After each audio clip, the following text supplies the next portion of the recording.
Hey, welcome back to Right on the Money, the go-to resource for your financial decisions. Now, our guest today, Mark Fricks, founder of Master Plan Retirement Consultants in beautiful Marietta, Georgia. Mark, okay, so we're back. We have been talking about the modern retirement plan, a proper pyramid, not that old two-dimensional healthy diet of assets and mixes, but we're talking about a successful way to approach retirement. So we've talked about assets and investments, we've talked about income. Now we need to talk about the dreaded T word, taxes. Now, before we dive in, I'm just going to say this for everyone watching. This topic, this side of the pyramid, it doesn't even matter which way you voted, because you know what? There's a lot of things out there that they got to get paid for. How do they get paid for? They get paid for with taxes. And taxes are just a reality. So with that being said, Mark, how important is planning for taxes in retirement? I'm not working anymore. Is it a big deal? If your income, coming in every month were to reduce by 15% because of a tax increase, you just took a 15% pay cut. So do you take more out? Do you not eat, 4 times a week, or what do you do? So we know without a doubt. I read today, I think we've now hit 29 trillion in debt. That's $290,000 debt per taxpayer. Okay, and so if you tax a handful of billionaires 100%, we're not going to close that gap. So they're going to have to tax everyone. So this upper class, this rich, tax is politics. Okay. So we've already talked about more taxes on Social Security. Well, that won't affect you in retirement if you're not working.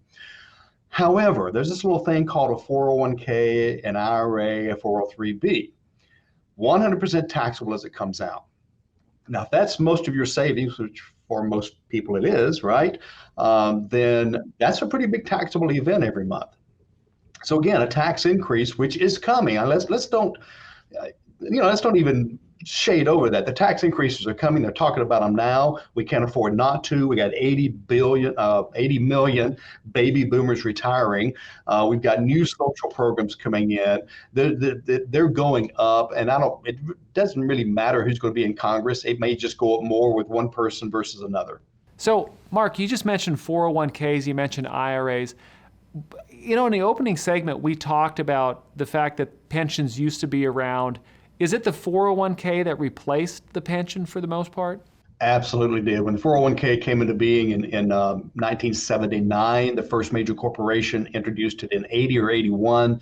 And since that time, basically, I think employers got smart and said, we take the risk with the pension.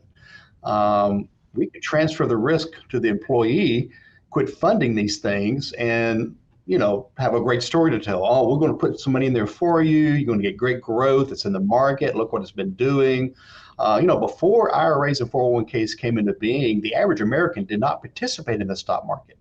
So if you look at the graph of who participated starting around 1980, it's exponentially going up. So we have so much money there, and now we've got, they've passed the risk to us. And how much training have they provided the average person, Dennis, with how to manage a 401k or how they work at work?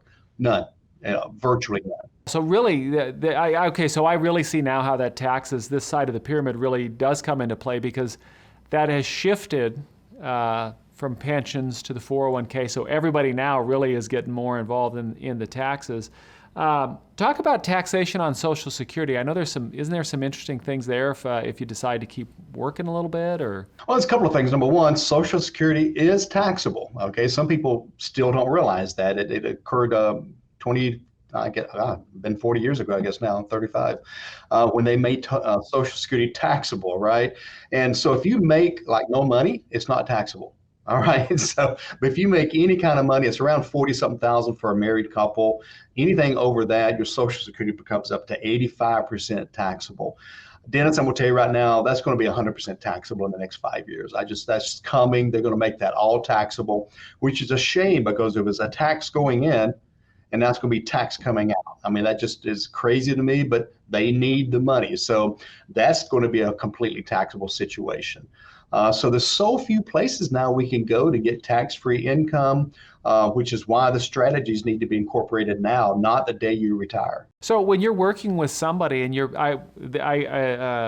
how long is the process of pulling all of this together? There's so many. We have one more side of the pyramid, but tell me a little bit about the process of how you pull all of this together so far. Well, see, this is what's very interesting. People, they come to see us, and they're used to walking into some investment office, and the first thing they ask them is, "Let us see your statements," and then they start moving their money around. Okay.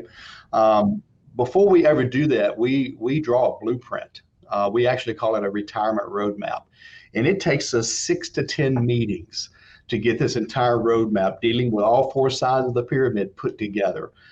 So this is a written plan. It's a guide, and it's flexible because guess what? Things change, right? So, and it takes into account all the things that could happen. What if a spouse passed away early?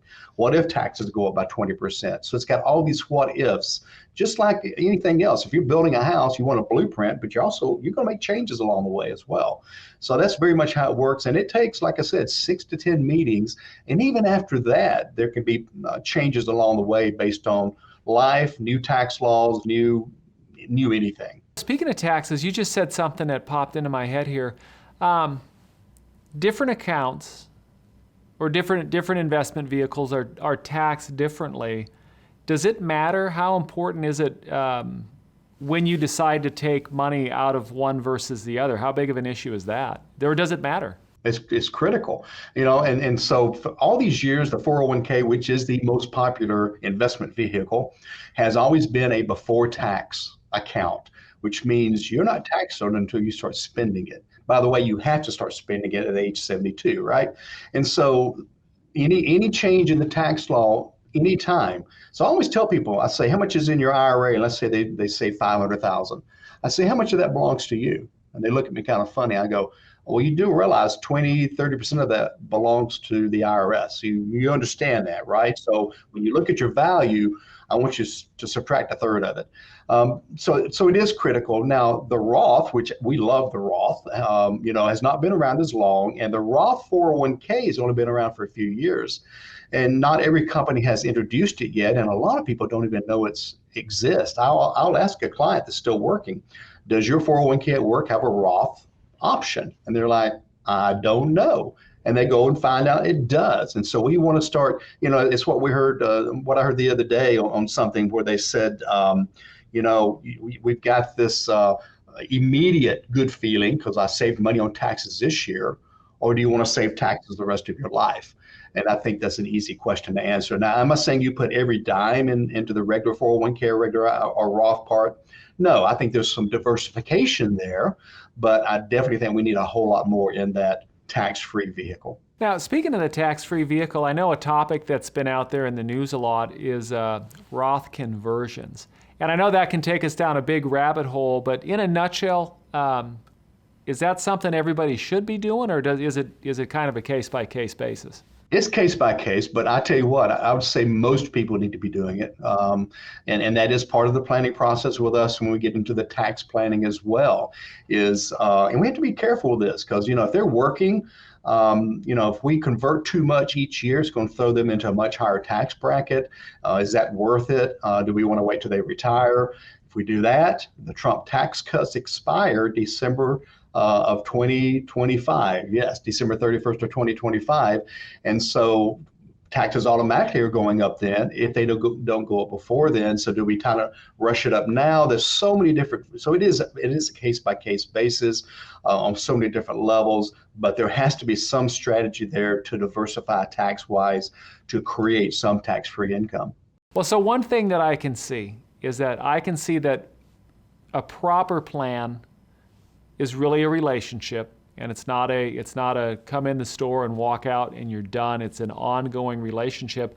And speaking of ongoing relationships, that is going to take us to the end of this segment, but we're going to talk about a really important relationship, and that relationship is the fourth side of the pyramid, and that relationship is legacy, talking about the next generation and the generation beyond that. So you do not want to miss this last segment. We will see you on the other side of the break with Mark and with the fourth side of the pyramid, legacy. We'll see you in a second.